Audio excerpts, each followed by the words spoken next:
Good evening, everyone, and happy Juneteenth. Sorry, I'm going to turn down my mic there. I'm the one in trouble on that one. My name is Dex Ellison, and I'm a current Kyle City Council member here in the great city of Kyle, Texas. I want to thank each and every one of you all for being here this evening, as well as hopefully the millions following and watching online as well. So we thank you all for that. I want to give a little bit of background about why we're here and doing this today, and then I'm going to go into we're going to have a video, obviously commemorating this special day as well, and then I'll give an introduction of the format for tonight, and then we'll tell you all the folks that will be talking for the next couple of hours, and hopefully not as much of me. So, first of all, obviously, we know what has been happening in our country for a long time. Many communities know that this is not something that just happened within the last few months.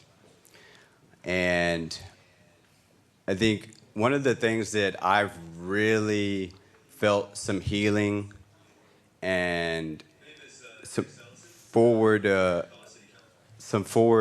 progress was when I had discussions with folks that didn't look like me, that had different backgrounds, that had different perspectives, came from different areas, and we talked honestly about things. And so that was one of the things that was placed on my heart in order to do this. And I want to thank each and every one of the panelists for accepting my invitation to be a part of this discussion. Each and every one of these individuals that I will introduce tonight, I've had a discussion with. They've touched my heart in some shape, form, or fashion. And I hope that they touch your minds and hearts this evening. We started out Tuesday night with our Kyle City Council meeting. We had a wonderful discussion with our Chief of Police. Officer Cleary was there as the president of the Kyle Law Enforcement Association. And we opened up the book. We wanted everyone in Kyle and anyone else watching to understand and know the current policies and procedures that our law enforcement here in Kyle abide by when it comes to use of force, when it comes to reporting practices, and a laundry list of things. And we had a 3.5-hour discussion about those things. And if you didn't get a chance to watch that, I encourage you to go to the City of Kyle website. All of our meetings are archived. Any meeting we have in this room is broadcast and made public. And I encourage you to go and view that. It was a really good discussion. It was a great starting point. I've learned in my many years of following my dad, who is a great example to me of an activist, of first you have to know and understand what it is that you want changed in order for it to be changed. And education for the public is important. So then the next step was having a discussion about what we learned. And so that's where we are this evening, to have a discussion about what we learned, what our feelings are, what has transpired in our lives to lead us to where we are, and perhaps what are some of the things we're doing in the community. We're going to talk locally. We're going to talk about things nationally. We're going to hopefully get some historical context, and then we're going to have a big group discussion about what we can do next. So with that being said, I would certainly be remiss if I did not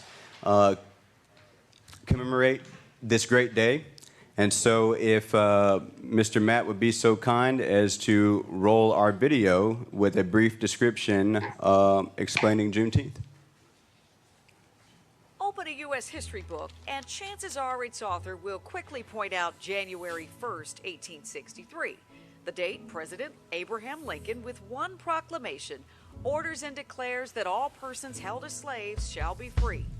What that same history book might fail to mention is what happened to these words once they arrived on the shores of Galveston, Texas, more than 2 years after Lincoln wrote them.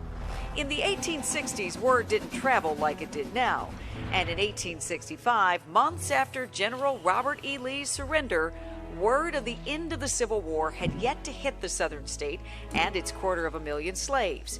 And then came General Gordon Granger's arrival in Galveston, June 19, 1865, and General Order Number 3, All slaves are free. Juneteenth was born. While Juneteenth celebrations continued to varying degrees in the U.S. for decades, it would take until 1980 for Texas to become the first state to declare it a holiday. Today, 47 states recognize it and the District of Columbia. A chapter of our history, for far too long left out of the books designed to document it. But no longer. Juneteenth, or as the National Museum of African American History and Culture now calls it, our country's second Independence Day. Thank you. I apologize for any of those watching. I'm not sure what happened to the video, but hopefully you overheard that. And if you didn't know about Juneteenth, hopefully you'll know a little bit more now. One of the more interesting things that I find in the conversation about Juneteenth, and there's certainly many things that could be talked about with it, was that it was 2.5 years after the Emancipation Proclamation that slaves in Texas found out they were free. I want that to just sit on our minds. Next, I want to go into a little bit of the format of this discussion. So even my panelists had a lot of questions about how this was going to work, and I'm certainly relying on them to have a robust discussion. But I want the audience to have a general sense on what we're doing. So we're going to have 4 different general topics.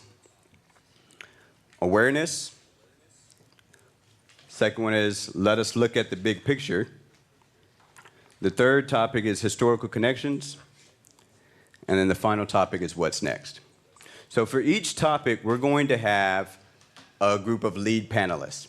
So these people will lead the discussion on that particular topic.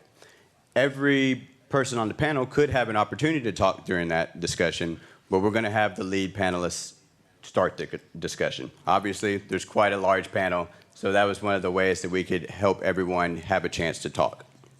So they will be broken up into groups, and I'll explain who will be in those.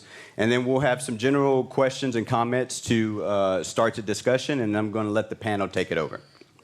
One unique thing, though, that you all will see us do tonight is we will have some paddles that we will raise. One side of the paddle says, I choose to speak up.